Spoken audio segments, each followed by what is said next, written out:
Hey guys, John V here from PhoneArena. You're finally watching our in-depth video review of the Apple iPhone 5, folks.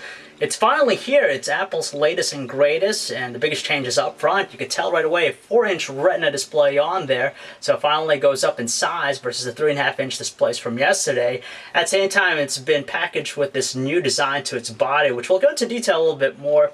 And on top of that, it now has 4G LTE connectivity, which is something that a lot of consumers were complaining about that the iPhone 4S lacked. But it's finally here, all priced at only $200 for the 2-year contract. So it's definitely up there in terms of a device you want to check out. We're kind of curious whether or not this device is going to live up to the legacy of other iPhones before it. So sit back, relax, and let's get started with this review right now. Initially, we were disappointed with the design of the iPhone 5 just because from up front it looked like nothing other but a stretched out iPhone 4S, which is the case, but it has some other refinements in other areas to really make it a standout item. First of all, its length has been extended. You could tell the difference between the two, but the nice thing about the iPhone 5 is that it manages to retain the same width as its predecessor, so it's still very easy and comfortable to hold in the hand. We didn't have too much issues as far as accessing its touchscreen from all areas with one finger. At the same time, the refinements are made in the fact that it is skinnier than the iPhone 4S and also lighter, so when you add those things, it really makes it a very comfortable feel in the hand.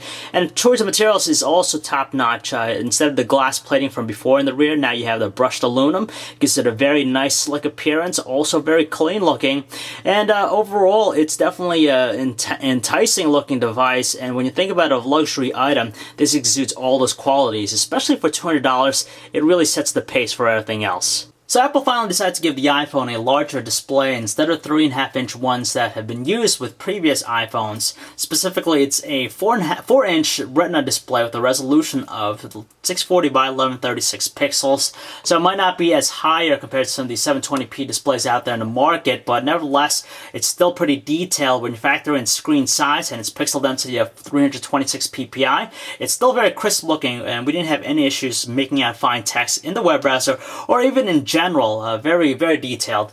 Furthermore, it uses an in-cell touchscreen, which basically removes a layer off the touchscreen itself, so it's thinner in its overall package and brings the display closer to the surface. But honestly, we don't notice that much of a difference between it and the iPhone 4S before. Furthermore, it is an IPS LCD display, so you get those very natural-looking colors. Also, extremely accurate compared to some of the other displays that tend to be a little bit more on the saturated side. It has a little bit more warmer tone compared to the iPhone 4S before, so colors come out more vibrant, which is great because that's what really captures the attention more than anything else. And finally, it has some superb viewing angles, so even in outdoor usage, we didn't have any issues making out the display. Part of the reason why the handset has that iconic look is because it features, again, that usual home button, which is recessed, but this time around it definitely feels just a little bit more springy than before. Above the display, we have the narrow earpiece. You have the front-facing 1.3 megapixel camera, which can shoot now videos in 720p resolution. And nearby, you also have the light and proximity sensors. Again, the left edge of the phone is home to the circular size volume controls. Just like before, they're very distinctive and have a good tactile response. And next to it, you have the mute switch. For the most part, the right edge of the phone appears clean looking, but there's actually a slot right here for the nano SIM. You're going to need to use either a paperclip or a SIM removal tool to access it.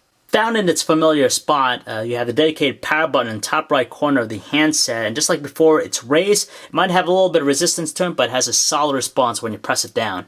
However, some of the other noticeable changes to the iPhone 5 can be found on the bottom edge of the phone. Now you have the 3.5mm headset jack placed right here. You still have the microphone to speakerphone in their usual spots, but instead of the 30-pin connection port from yesterday, it's now using Apple's new proprietary Lightning docking port, which is smaller, again contributes to the overall compact form of the handset, and something we're going to have to live with going forward. But still, some people might be inconvenienced just because since the first iPhone, they've been buying accessories for the handset and even docks that utilize a 30-pin connection.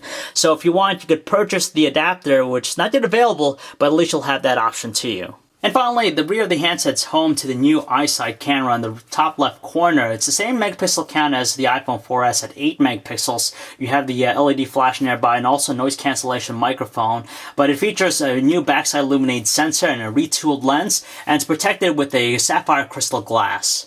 What can we say about the iOS 6 experience on the iPhone 5? For starters, at this point, it's a little bit on the antiquated and boring side just because it lacks the visual presentation that Android and Windows Phone 8 has to offer, and personalization is still reserved for mostly just moving around the icons and even changing the wallpaper in the background, but that's pretty much the extent of its personalization. You do get an added row of icons just because of the larger display, and overall, it's nothing different from previous iPhone experience in the past. The other thing is that some of the other applications, some of the third-party applications haven't been optimized to take advantage of the larger display, so you tend to notice some bars on top and bottom, but it's only a matter of time before those app makers optimize their apps to take advantage of the 4-inch display. With iOS 6, we now have deeper Facebook integration with the platform, which is great just because directly from the notifications panel, we can post a message to our Facebook account. And same thing again goes with Twitter, which we've seen already in the past. At the same time, we do notice some visual changes to some of the core applications, but nothing really drastic. For example, you have a new presentation look with the dial pad, and also things like the weather application. As a whole, though, it still maintains the same DNA characteristics as previous versions of iOS. Unfortunately, though, even with the new iOS version, most of the core organizer apps on the iPhone 5 have remained unchanged with their functionality and also presentation. So whether using things like the calculator, the clock, or even the calendar, it's the same thing as before. Even though the iPhone 5 lacks NFC, Apple's alternative solution to that is its new Passbook application, where it's basically dubbed as your virtual wallet.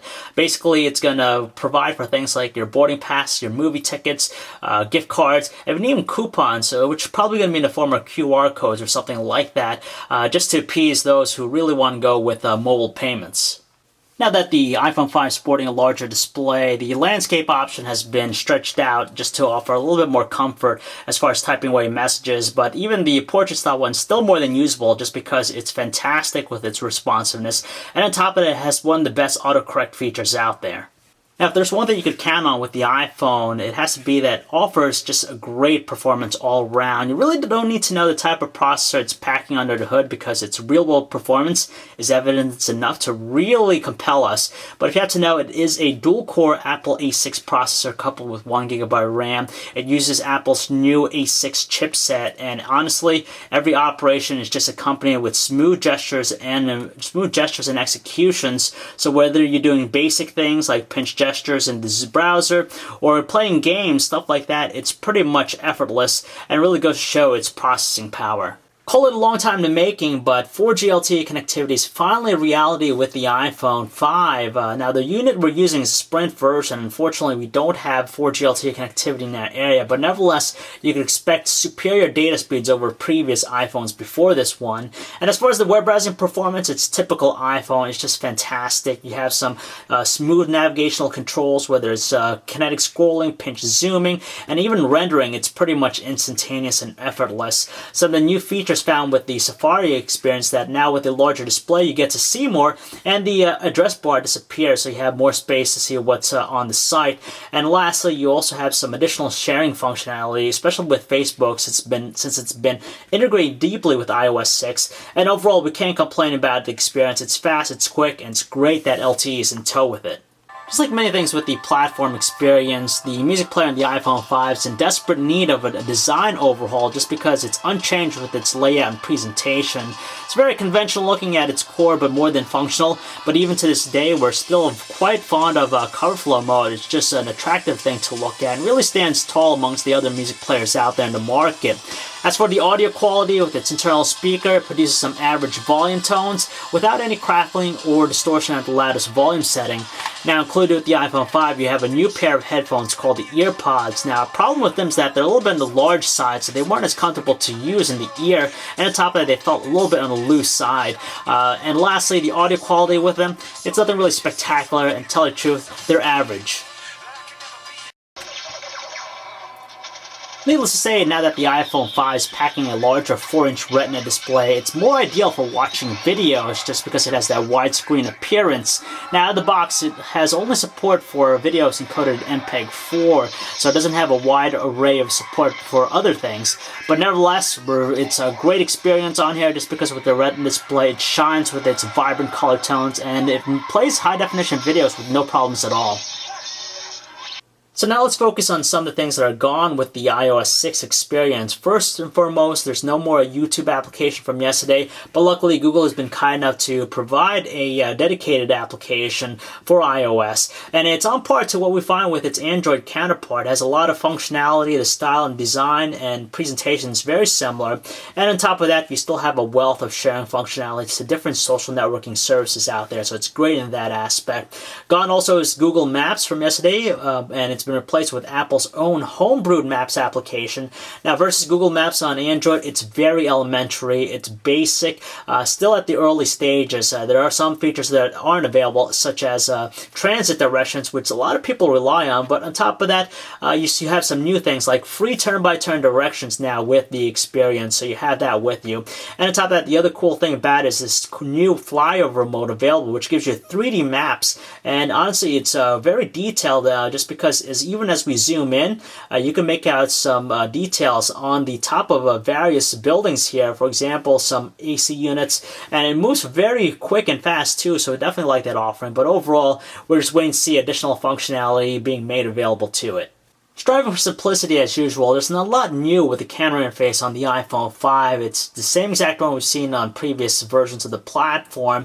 Now, even though it lacks in terms of manual controls or even shooting modes, it's just the hassle-free experience that some people will really appreciate about it.